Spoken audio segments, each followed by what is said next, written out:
My peoples, good morning and happy Monday. It's Papa Ziti here. Someone's got a case of the Mondays. I hope nobody out there has a case of the Mondays because a case of the Mondays is one of the worst things that you could possibly get, ever. And it's very contagious, and there should be a pill. It's an epidemic. It needs to be stopped, like contagion. Well, I've got some team deathmatch for you on Baccarat. Always makes me think of baklava. And if you've never tried baklava, you should, because it is yummy. Yum, yum, yum. So, hope everybody had a great weekend. It was my grandmother's 97th birthday, and we got to celebrate with her and a lot of family I don't usually see, and had a great time. And, you know, if you've got grandparents that are still with you, cherish them, visit them, tell them you love them, give them a big hug, because they're not going to be around forever.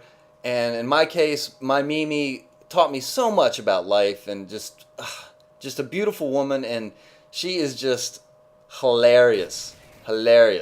Now, you know, on my channel, I like to pretty much keep it light, and don't usually get into serious topics, but I'm gonna do it today, so let's go. Today we're gonna be talking about Trayvon Martin, George Zimmerman, and the Stand Your Ground law. Now, if none of that rings a bell, let's recap real quick. George Zimmerman is a volunteer neighborhood watch. I won't even say policeman. He's a neighborhood watchman in a gated community in a town called Sanford, Florida. Trayvon Martin was, unfortunately, a 17-year-old black kid that was visiting his father and went out to a convenience store for some Skittles and an iced tea. And on the way home, he and George Zimmerman, the volunteer neighborhood watchman, got into a confrontation, and Trayvon Martin ended up dead.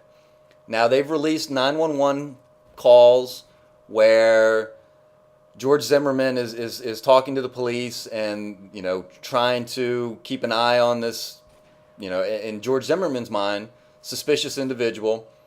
The police tell him to stop, you know, following him. Whether he listens to that or not is in dispute. And there was a confrontation, and Trayvon Martin ended up being shot once in the chest and dying from that gunshot wound. So, now let's talk about the most important part of this whole case. Let's forget that George Zimmerman, in my mind, was completely wrong for pulling out a gun on an unarmed person and using said gun. But let's just forget about that. Let's talk about the law on the books in Florida that George Zimmerman was acting under and what he's going to use in his defense, and probably will keep him from being arrested at all or charged with anything. And it's called the Stand Your Ground law. This law is on the books in about 12 states here in the U.S. Every other state, the laws on their books say that if you are in some sort of situation where you are fearful for either bodily harm, death, rape, you know, whatever, if you have a way out, if you can run away, if you can escape somehow or get out of that situation, you cannot use deadly force, regardless. Okay? Florida, and like I said, about 12 states total here in the U.S., their laws say if you feel reasonably threatened, if you feel threatened by bodily harm, rape, you know, death, whatever, you can stand your ground. You can confront this head on, and if you have a weapon, legally have a weapon, which George Zimmerman did. He had a license to carry this 9mm, pistol that he had. You can use deadly force, and that is the law in Florida. And no amount of public outrage, no amount of protesting is going to change the fact that that is the law now, and it was the law on the books on the night of this shooting. So, all the people that are protesting and calling for the arrest of George Zimmerman, I'm sorry, but you're going about it the wrong way. All that energy should be focused on petitioning senators and congressmen and governors of these states where these laws are on the books and get them to change these laws. George Zimmerman, the way the law is written, has done nothing wrong. And it's unfortunate because there is no other side of the story. So all we have to go on is the 911 calls, George Zimmerman's side of the story, and Trayvon Martin's girlfriend, who he was on the phone with at the time. And I don't think anything is going to come of this as far as George Zimmerman being arrested. And what troubles me about this case is that, well, the Justice Department here in the U.S. is involved. So the feds are involved. But for the feds to bring any charges, there has to be some sort of hate crime involved. And George Zimmerman is Mexican and white, or not Mexican, excuse me, Latino and white. I'm not sure if he's Mexican descent, but he's Latino and white. Trayvon Martin was black.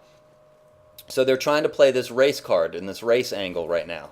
And now I'm not saying that because George Zimmerman is of Latino descent that he can't be racist. That's, that would be silly, because anybody can be racist against anybody. It doesn't matter if you're a minority being racist against another minority. It can happen. But what troubles me about this case is there's a couple things that conveniently get left out when you're talking to people who are calling for George Zimmerman's arrest. The first one being there was a rash of burglaries, break-ins, and bad stuff that witnesses say were perpetuated by black males. Okay? That gets conveniently left out of a lot of the rhetoric that the people calling for George Zimmerman's arrest when they talk about this. The other thing that gets conveniently left out is the fact that there was some sort of altercation to the point where George Zimmerman received a head wound. Again, that's kind of conveniently left out when talking to people who are calling for George Zimmerman's arrest.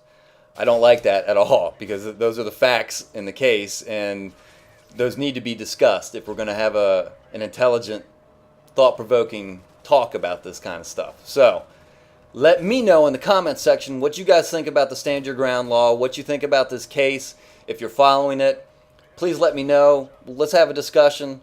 This is Papa ZD saying, I'm getting back into the hang of things. Got a little game-winning kill here. Ooh, a little couple bullets. M4A1. I don't know why I was using that, but I was. But not a little bad score, 29-6. This is Papa ZD saying thanks for watching, guys. I will see you next time. Peace.